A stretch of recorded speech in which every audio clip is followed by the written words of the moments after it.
historically, that matchup should be very, very lopsided in his favor, but CVM does not care what your matchup percentage is. So you see David here start off with the Plains and Jeremiah with an Island and a Candelabra of Tawnos. So this is not a matchup that I have ever seen play out. For one thing, the Cloud Post deck is only very recently kind of coming into its own. You only ever saw it in kind of very fringe circumstances before. So I am not really sure what we have in store here. I couldn't tell you with any confidence who is a favorite in this matchup. Yeah, it feels like it's a mixture of, Jeremiah's power and how hard it is to interact with this stuff versus David's ability to disrupt his mana. Right. Phyrexian Revoker notably can't name lands. So that's going to turn off. So that makes it so that Revoker can't turn off things like Eye of Ugin. So you're going to see there from Jeremiah a Pithing Needle. That is naming the Rashan port that you see on David's side of the table. And a Tropical Island, the passing of the turn. Mm-hmm. Yeah, Needle, of course, can name lands. So Shiels' ability to interact with Jeremiah's mana base is significantly neutered here. So for those of you who do not really know, are not that familiar with the Cloud Post list, what's going on here is it's trying to get a bunch of copies of Cloud Post, Glimmer Post, Vesuva into play to actually hard cast Eldrazi. There's a Singleton, Emrakul, a Kozilek. Those can be found through an Eye of Ugin. You have 4 copies of Primeval Titan, so that can search together these lands and generate a lot of mana very quickly. There's also a small Show and Tell package, which you can Show and Tell in Primeval Titan, win the game pretty easily from there. Mm-hmm. Or if you happen to draw one of your Eldrazi alongside the Show and Tell, you can win the game that way, much the way that Sneak and Show does. Yeah, the mana base of this Cloud Post deck kind of hits warp speed out of nowhere. For the first couple of turns, he's just going to look like he's dirtling around, just playing some lands, playing some artifacts, and then as the Cloud Post engine gets online, the mana base kind of gets out of control. He'll go from having access to 4 mana a turn to suddenly having 12 and then 45 or something along those lines. So you see a Sword of Fire and Ice there from David. Jeremiah just with a Glimmer Post in the passing of the turn. Or at least, yeah, I should say, at least that's Jeremiah's game plan. Dave Shiels obviously would have something to say about that and would be looking to interact any way he can to shut that down. And there is, I believe, some question about what was named, I think, with Revoker. That Phyrexian Revoker is turning off Candelabra of Tawnos. Yeah. Candelabra of Tawnos, not a crucial piece of the engine, but a pretty significant one. Jeremiah can certainly enact his game plan without it. Yep. So you see a Moment's Peace here, and that's another interesting element of the Cloud Post deck. You see numbers like 2 Candelabra of Tawnos. We associate that with being a 3 or 4 of in High Tide decks. Only 3 copies of Show and Tell. That's a no-brainer 4 of in Sneak and Show lists. So there's kind of some weird backup plans the deck has access to. Yeah, this deck, it's not a Show and Tell deck. It just is a deck that happens to be able to occasionally make very good use of Show and Tell. Likewise, it's not really a Candelabra of Tawnos deck. It is a Cloud Post deck. And it does have 4 of that card plus something like another virtual 10 copies. It has Crop Rotation, Exploration Map, Primeval Titans, of course, to fetch out the Cloud Posts. So you see this attack from David with the Phyrexian Revoker being equipped with the Sword of Fire and Ice, a Thalia that was added to the table last turn, and Jeremiah trying to fend these attacks off with Moment's Peace. He has 2 copies in his main deck. And looks like Shield's going to commit more creatures to the board. There's not really any way that Jeremiah can punish him for that. There are no sweepers. There's nothing like, like Oblivion Stone, which you sometimes see in the big mana decks in Modern. Jeremiah can buy time with Moment's Peace. He can actually buy quite a bit of time with Moment's Peace. But he can't actually get any of these creatures off the board. So you believe? He played that turn what I believe to be a Vesuva. I think that's a Cloud Post. That's a Cloud Post? That's an FNM Cloud Post. Okay. FNM foil promo Cloud Post. So unaware that was made into a promo. Yeah, it was several years ago. It was before Glimmer Post was printed. So kind of didn't take off there for a while. Jeremiah, we mentioned earlier, we had him on camera in Somerset. His Glimmer Posts have been altered to kind of have the Mirrodin Hexplate grassland that kind of makes them full art. When I saw those in Somerset, I was like, whoa, that's a cool promo. Was that an FNM promo? Did they do that? When did they do that? It turns out he just had them altered. Okay. So you see another attack here from David's army. That's going to be hit with Moments Piece again. These Moments Piece is so good against a deck like Death and Taxes. Yes, absolutely. Moments Piece, yeah, historically a real backbreaker against aggressive decks without reach in the form of burn or something like that. So David just with an Aether Vial post-combat. All his deck can do is attack, so he just has to slog through these Moments Pieces. Yeah, and Jeremiah, of course, has the second Moments Piece still sitting in his graveyard, so that could be a fourth combat step that he can fog that way. He also has, or at least let me double check that he still has it. He has one Glacial Chasm in his main deck, and he does have a crop rotation in his hand. So in addition to the 1 turn's respite he can gain with that Moments Piece, he could buy himself at least another 3 turns with Glacial Chasm. So David untaps and draws. Jeremiah doing nothing so far except playing lands and fogging. Yeah, and that's basically the game plan. As I said, Jeremiah can't actually remove any of these permanents. He just needs to buy time and get his engine online. And actually, unless I could be seeing it wrong, but I believe the Glacial Chasm is actually in Jeremiah's hand. Glacial Chasm, not a card I see every day. Yep. So here is the crop rotation before combat here, or inside of combat here. That's getting another copy of Cloud Post. Jeremiah again paying the 2 mana because Thalia is in play. Okay. And actually, I just caught a glimpse of Glacial Chasm in his library, so I was wrong about that. And we're going to see another copy of Moments Piece flash back here. And that is the last Moments Piece. That is all 2 of them, and so all 4 turns of fogging action. And Dave Shiels has amassed a pretty significant board over these couple of turns. Yeah. Now the question is this lethal in 1 attack? Can Jeremiah afford to take 1 hit from this army to give himself a turn to advance his board and then eventually do something powerful? On board, it is not lethal. He can take 1 hit. That would be, I believe, 12 from the Mirror Crusader, up to 14 from Thalia, and then 16 from the Phyrexian Revoker. Now, having said that, Shiels could add another piece of equipment and equip to the Mirror Crusader. That would be lethal. Any other equipment that he plays would be the 1 hit. So here comes the Brainstorm again, floating some colorless, actually just paying the entire thing here. Yes, he has to pay for the tax on Thalia. Yeah, now I mentioned equipment could actually take this from a 2-turn clock to a 1-turn clock. That has to happen at sorcery speed, however. Jeremiah does have access to that second crop rotation. So if that were to happen, he could conjure up a Glacial Chasm and buy himself the time he needs. So Jeremiah, with this Brainstorm, has found Primeval Titan alongside Show and Tell. Primeval Titan is going to accelerate things.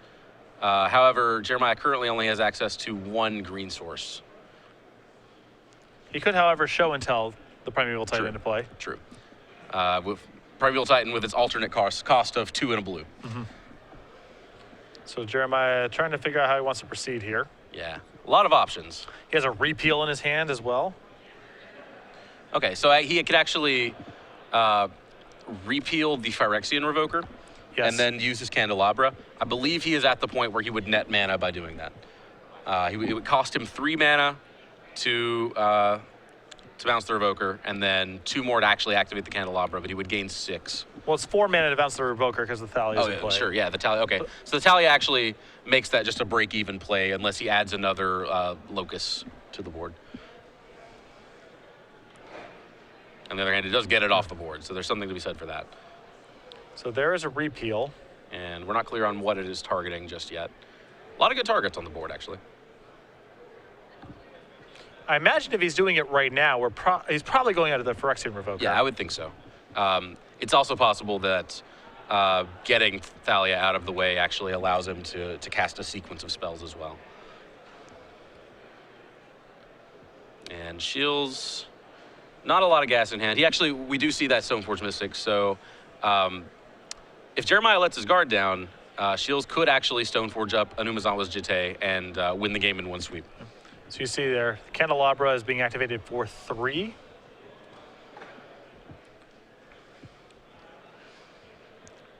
Yeah, the keeping track of your mana with this deck is one of the trickiest parts of it. All right. So and there we go. Now here is Show and Tell. Again, Primeval Titan with the alternate cost of 2 and a blue.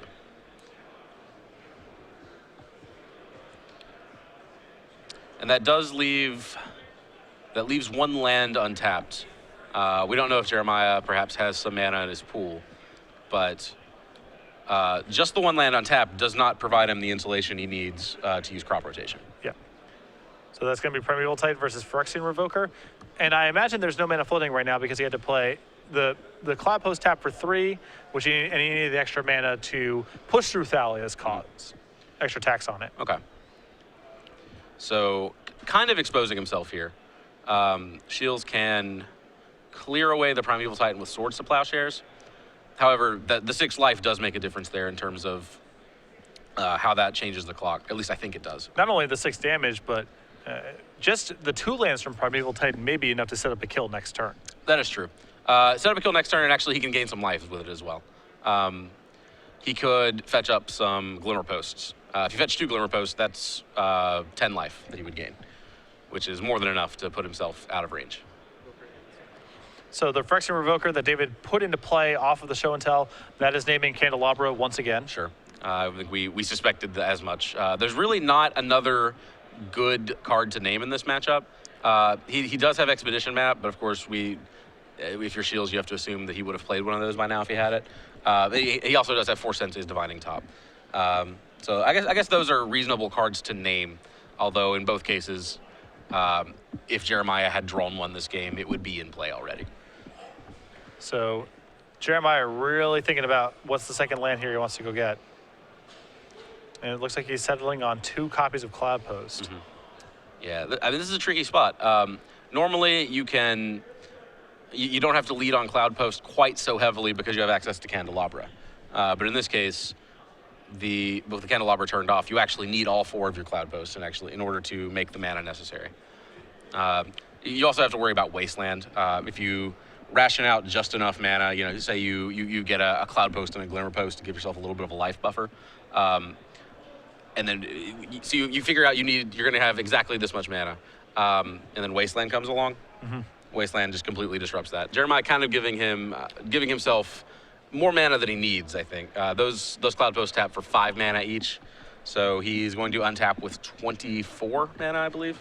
Well, he may need it to be able to crop rotate for Eye of Ugin and have enough mana to get Emrakul and cast in the same turn. Right, and he could do that. So you're going to see Dave's going to take care of that Titan with the Swords of Plowshare at the end of Jeremiah's turn, and that's going to set Jeremiah up to 25. Okay. Vial goes up to 2. And this is going to be a close one. Actually, that Aven Mind Sensor complicates things even further. A huge draw for David right there, Aven Mind Sensor. That's going to break up a lot of what Jeremiah tries to do next turn. Mm-hmm. Shiels can Vial in Stoneforge Mystic, fetch up Batterskull or Umezawa's Jitte. Umezawa's Jitte was the only one he could actually cast and equip. That would have given this attack an extra 4 damage, but that would have only done 20. And so there's a big hit here from David coming across. Gets to draw 2 cards in addition to dealing a huge swath of damage. So that is 2, 4, 6, 8, 10, and then a double strike trigger, which is another 2, 4, 6. So 16 coming across by my count? Yes.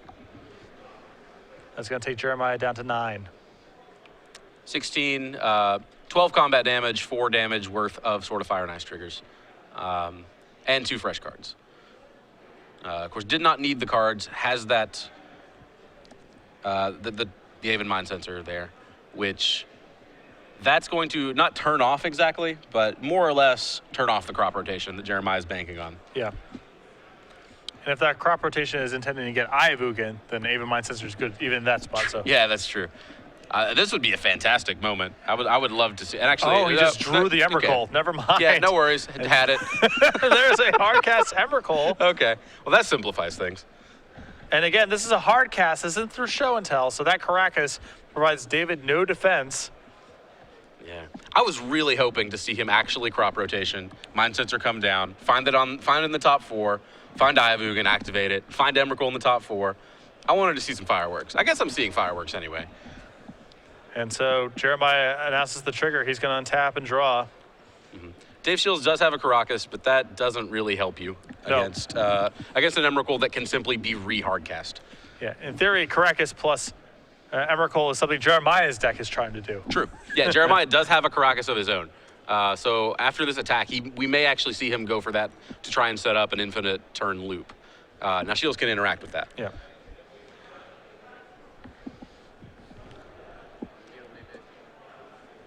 All right, second Pithing Needle coming down for Jeremiah. This one naming Aether Vial, so just doesn't want any surprises. Yeah. Of course, he is going to get a surprise in the form of even Mind Sensor, with or without that Pithing Needle. So here's an attack. That's going to be an Emrakul trigger. All right, so Shiels can actually sack some amount of lands, but keep around enough to cast even Mind Sensor. If he does that, he would have to give up 2 of his other permanents. There's no harm really in giving up that Aether Vial. It's been turned off.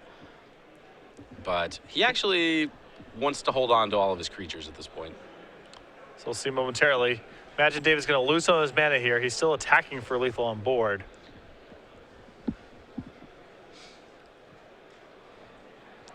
Yeah.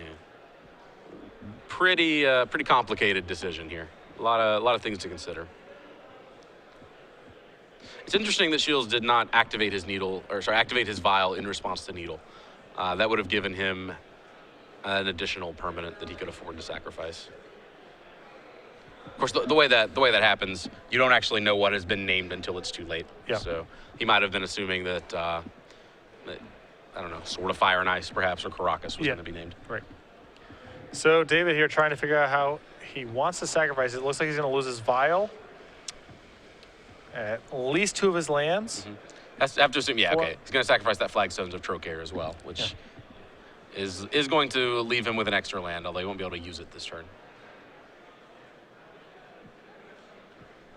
So you see him sack his 6 permanents there. The Thalia, his Vial 4 lands, one of which was the Flagstones. The planes he's searching up through the Flagstones. Mm-hmm.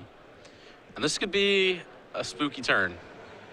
For Jeremiah, yeah, he's going to go for that crop rotation. We have to assume he is looking for the Caracas to bounce his own Emrakul and recast it, and Shiels is going to say no. All right, so crop rotation trying to go for the win here, trying to find Caracas for the lock. Here's an even Mind Sensor, and if this whiffs, if Jeremiah has no further play, Shiels has lethal on the crackback. So does not find a land, looks like. Does not find it, and picks it up. Dave Shiels able to hold on just long enough and take the first game. Wow. Yeah, that Aven Mind Sensor was huge. The last piece of the disruption puzzle. Yeah. So moving on to the sideboard there, you got David's Death and Taxes list in front of you. What's he bringing in? He is going to bring in likely his 1 Pithing Needle. He has a lot of 1-ofs. His 1 Pithing Needle, 1 Grafdigger's Cage, 1 Batterskull, 1 Sunlance, 1 Manriki Gusari, 1 Ghost Quarter, 1 Oblivion Ring, and then 2 Aethersworn Canonist, 2 Rest in Peace, 2 Cataclysm, and 2 Wiltleaf Liege. I don't see a lot of real game breakers in this sideboard, but I do see some kind of fine-tuning points that would help him out. I would expect him to bring in the Pithing Needle, the Ghost Quarter, and likely the Oblivion Ring. Okay. The Oblivion Ring is good insurance against show and tell, and it's just broad removal that can be used to turn off something like a Candelabra of Tawnos. All right, on Rudoplh's side, we got 3 Mindbreak Traps, 3 Swansong, 2 Karn Liberated, 3 Phyrexian Revoker, 2 Corrosive Grip, 2 Ensnaring Bridge. Probably like Ensnaring Bridge in this matchup. Yes. We saw him in Somerset bring in Ensnaring Bridge against a Bant deck that actually interacts kind of on a pretty similar plane, I think. And Ensnaring Bridge did a lot of work there. I expected to do a lot of work here. Shiels is going to have actually only the 1 Oblivion Ring would be his only answer. And that's assuming he even brings it in. So, yeah, if Ensnaring Bridge hits the board, it's game over. Well, I said that. There are actually 3 Flicker Wisps as well. So he could buy himself a turn, and it could be a crucial turn. So not actually completely lights out, but very significant. And what do you think about Revoker in the matchup? Yeah, now, I was actually wondering that. I'm not really sure. David's got some targets for Revoker, but they're not really what you would call essential pieces. No, they're not. They really what Jeremiah cares about is having his mana disrupted. He wants to develop his mana base kind of at his own leisure and not have to worry about what Shiels is doing, whether it be Wasteland or Rich and Import. And Phyrexian Revoker, of course, cannot name lands, so Revoker doesn't help him there. Revoker can turn off Aether Vial, which is something we actually saw him do. That's good, but it's not great. Some pieces of equipment. Sure. There's a couple things, but the Revoker's body, not really significant against a deck like Death and No, Taxes. not at all. I don't think I want them in this matchup. He has actually one in the main deck. I would probably board it out as well. So moving on to game 2 momentarily. Again, Jeremiah there with that top decked Emrakul. Looked like he had a chance to win that first game, but just whiffed on that crop rotation because of Aven Mind Sensor. See 2 Karn Liberated there in Jeremiah's sideboard. That's a card, I know if Cedric were here in the booth, he'd be losing his mind over that Karn. But I'm not sure where you want a Karn. You know, that doesn't feel like a sideboard card. I think Karn is for matchups where, you know, they're going to be taxing your mana some amount, but it is, against some decks, just as good as Emrakul. It's effectively game over. That's fair. And it's 7 mana instead of 15. Okay, that's fair. This is certainly a matchup where Karn probably ends the game. I saw him bring it against Bug, for example, and it was as good as Emrakul. Okay. Game's basically over. All right, fair. So do you think he brings it in here? I don't know. David can actually attack Planeswalkers. That's true. I know that Karn is pretty tough to attack down, but in the matchups where I saw Jeremiah put Karn to good use, it was one of those matches where he could play it, minus it, remove the only attacker in play, and then take the game over from there. Okay. Less, you know, Jeremiah probably has to play Karn and plus it against a deck like Death and Taxes. So that's fair. All right. I'm kind of looking over both player sideboards, trying to look at some more obscure uses. I saw Karn. I was a little curious about that. There are 2 Aethersworn Canonists in Dave Shiels' sideboard. That's a card that it's not. Obviously, this is not a Storm deck in any significant sense. It's not a deck that necessarily needs to play multiple spells in one turn. But the turn that Jeremiah kind of quote unquote goes off, it is totally feasible that he would need to chain crop rotations or chain like a crop rotation into a repeal on a candelabra or something like that. I think there's a real argument for maybe just bringing those in, mostly as Grizzly Bears, with some slight upside as well. Just depends what the cost is of the cards you're taking out. Yeah, sure. Yeah, there are a lot. Mother of Runes in particular doesn't really do anything in this matchup. Jeremiah is not that interested in attacking or blocking or using removal spells. No. So I think Dave will be actively looking for reasons to cut all 4 of his Mother of Runes. Yeah, other than that, Aethersworn Cannon is probably not better than any of his other creatures. Maybe Sarah Avenger. So, yep, David keeps his 7 and Jeremiah going down to 6. Sarah Avenger does feel a little slow for this matchup. Sure. Sarah Avenger is, yeah, it's slow in most matchups naturally, but where it really shines are in matchups where its evasion matters, or where the fact that it has 3 toughness and can therefore get around things like Pyroclasm or even something like Golgari Charm. It's big in those situations. This is neither of those situations. So, yeah, David needs to cast his stuff on time. Yes. So Sarah Avenger, of course, it's a body, it beats, but it's really not a card he would ever be excited to see. And taking a peek at, it doesn't like that one either. And these mulligans are really tough on a deck like Jeremiah's. It's hard for him to get kind of his critical mass of stuff when he's going back. Yeah, this is not really a deck where the cards are interchangeable. Yeah. You sometimes hear people refer to decks as, this deck mulligans well, or this deck doesn't mulligan very well. That can mean any number of things, but most usually what it means is this is a deck that either needs all of its material. In the case of, for example, a deck like Storm actually just has to cast a certain number of spells in order to win the game. Or it is a deck that actually has to cast 1 spell in particular and just needs 7 looks to find it rather than 5. Yeah. Although Jeremiah can still win with Show and Tell, even from a pretty low base. That is true. So, yeah, just Show and Tell, Primeval Titan, go nuts. That's still a real thing he can do. Of course, that's not a start that Shiels is completely defenseless against either. And shrugs and says, okay, it looks like. And we see a Karakas of his own for Jeremiah. That would be what he was looking for last game. So the turn 1 Pithy Needle from Cloud Post, as it often does, naming Wasteland. Yeah. This is not a deck that is happy to be wastelanded. Most decks aren't. But this one especially yes, so. This one in particular, the most powerful thing that it is doing can be disrupted by Wasteland. And a Plains and an Aether Vial from Dave. Expedition map and no second land from Jeremiah. Yeah, and that's rough. it does mean that he can wiggle out of it. Like, he doesn't need to find several lands in a row. He actually, I mean, he kind of still does, but the second land will find him the third at this stage. So a little room to breathe there. Obviously still needs to draw out of his current predicament. And actually, it looks like Shiels is missing his second land as well. You see, I believe he has a Caracas and a Flagstone. Tucked away at the back there. He does have a Needle that he could potentially put on this expedition map. Yeah, and I'm inclined to make that play here, actually. It's hard to do. You know, there are you want to get on board quickly. You want to apply pressure, and your 2-drops are really where the pressure starts. Okay, it looks like he is gonna fire off that Needle. And that Needle, David, given a point to expedition map, and just sends it back. And an Emrakul to draw for Jeremiah. That's what you need when you're stuck on one land. The old 15-coster? Yeah. Looks like Shiels did keep at least some of his Mother of Runes there. And now that Vial is on 2, we're really going to see him start to go nuts here.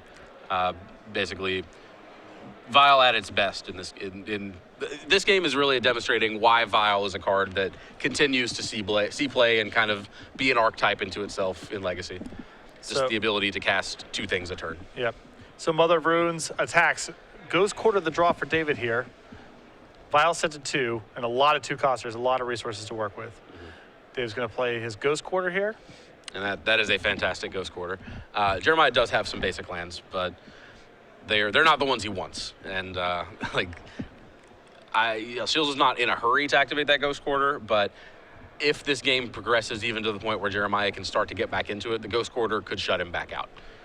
So there is a Stoneforge Mystic that's going to find Sword of Fire Ice. Aether Vial set to 2. That's going to be activated by David. Looks like he's putting Thalia into play and really starting to constrain Jeremiah's mana. Yeah. I'm not sure. Koza like the draw for Jeremiah. That's pretty good. Those are powerful cards. All right.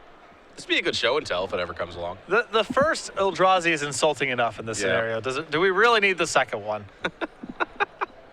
Yeah, your deck is just sassing you at that point. Yeah. And our backup feature match, Feline Longmorn wins. She is now 6-1. Sniffing distance of top 8. Yep. And Dave really in full control of this game. Now Stoneforge missing in.